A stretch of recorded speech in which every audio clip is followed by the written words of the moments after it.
عربی زبان میں شہد کی جو مکھی ہے اس کو نحل کہتے ہیں، اور اللہ رب العزت نے قرآن مجید میں ایک پوری سورۃ النحل نازل فرمائی ہے جس میں شہد کی مکھیوں کا خاص ذکر ہمیں ملتا ہے۔ ان مکھیوں کا اور اس پوری سورت کا کو اللہ رب العزت نے نازل کر کے اشارہ یہ دیا ہے کہ میرے جو عجائبات ہیں وہ صرف آپ کو بڑے بڑے پہاڑوں میں، سمندروں میں، دریاؤں میں نہیں ملیں گے، بلکہ ایک چھوٹی سی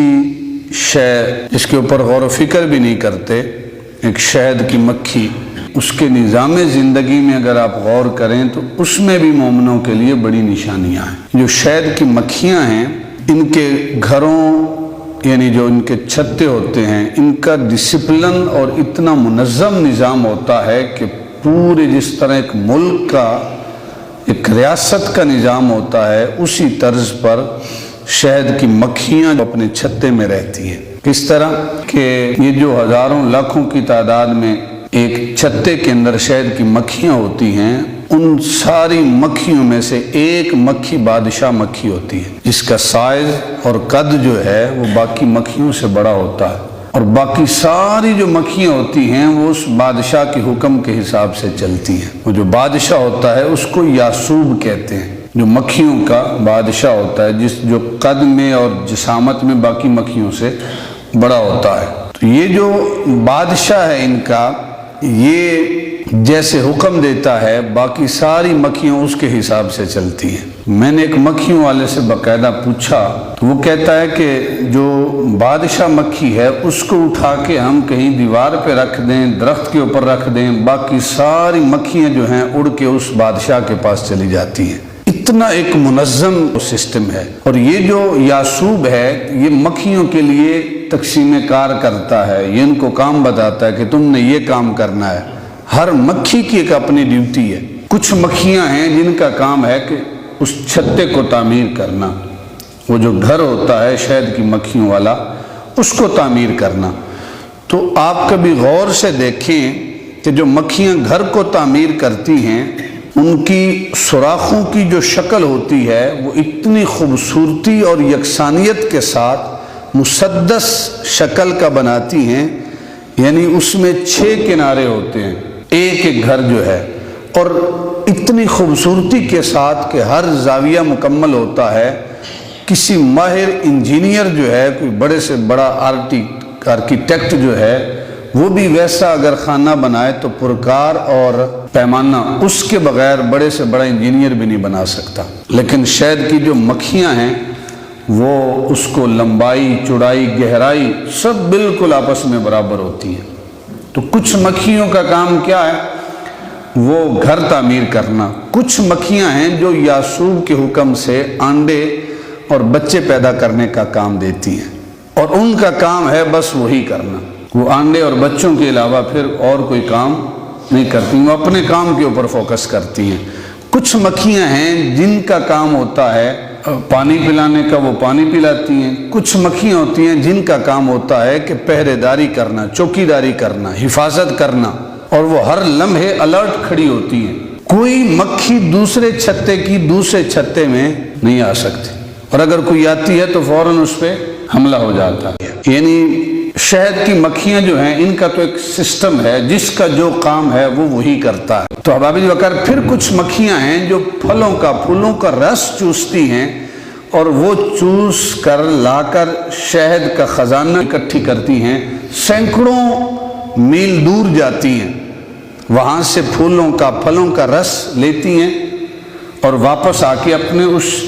اپنے گھر تک پہنچتی ہیں۔ ان سے ان کا گھر کبھی گم ہوتا نہیں ہے کہ کسی اور طرف چلی جائیں، نہیں، سیدھی اپنے گھر میں آتی ہیں۔ تو یہ جو ہیں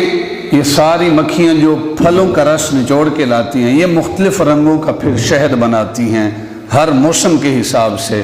یہ کبھی سرخ رنگ کا شہد ہوتا ہے، کبھی سفید رنگ کا، کبھی سیاہ، کبھی زرد، کبھی پتلا، کبھی گاڑھا۔ مختلف موسموں میں مختلف پھلوں اور پھولوں کی بدولت شہد کے مختلف رنگ اور ذائقے بدلتے رہتے ہیں۔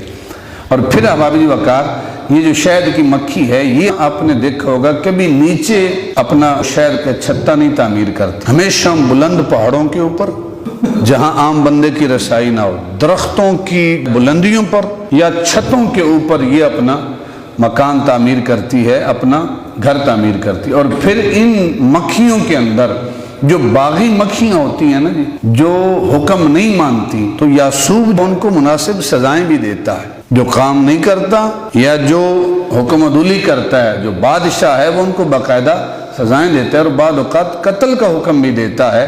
اور سب کو اپنے کنٹرول میں رکھتا ہے، اور کوئی شہد کی مکھی آپ کو گندگی پر بیٹھتی ہوئی نظر نہیں آئے گی۔ جس طرح دوسری گندی مکھیاں گندگی پر بیٹھتی ہیں، شہد کی مکھی گندگی پر آپ کو بیٹھتی ہوئی نظر نہیں آئے گی،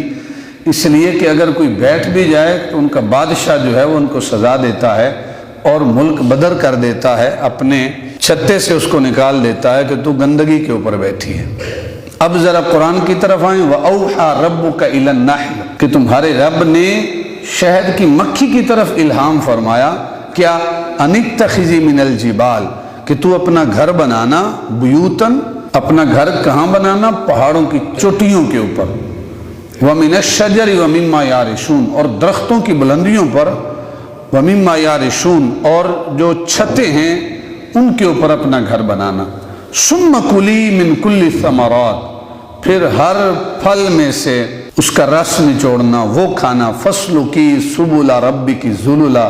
اور اپنے رب کی راہوں میں چلنا کہ تیرے لیے وہ نرم اور آسان ہے، یخرج من بطونها شراب، اس کے پیٹ سے ایک پینے کی چیز نکلتی ہے، مختلف الوانہ، جس کا رنگ مختلف ہوتا ہے، فیہ شفاء للناس، اللہ رب العزت ارشاد فرما رہا ہے کہ وہ جو مختلف رنگوں کا شہد اس سے نکلتا ہے، شراب نکلتا ہے یعنی پینے والی چیز، فیہ شفاء للناس، اس میں لوگوں کے لیے شفا ہے، جو شہد ہے اس میں لوگوں کے لیے شفا ہے۔ ان فی ذلک لآیۃ لقوم یتفکرون، جو اصل آیت کا حصہ ہے ہمارے موضوع سے ریلیٹڈ۔ آپ کہیں گے کہ شہد کی مکھیوں کی اتنی لمبی ہسٹری کیا ضرورت ہے اس کی؟ میں نہیں کہہ رہا، اللہ کا کلام ہے، خدا کہتا ہے ان فی ذلک لآیۃ لقوم یتفکرون، کہ بے شک اس میں، شہد میں، شہد کی مکھیوں میں، ان کے نظام زندگی میں، ان فی ذلک لآیۃ، بے شک نشانیاں ہیں، لقوم یتفکرون، اس قوم کے لیے جو تفکر کرنے والی ہے،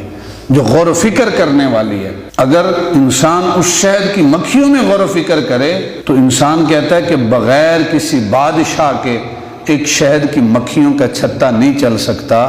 تو یہ کائنات کا نظام، یہ عالم انسانیت کا نظام، یہ عالم جن کا نظام، یہ عالم چرند اور پرند کا نظام، یہ بغیر کسی خالق اور مالک کے کیسے چل سکتا ہے؟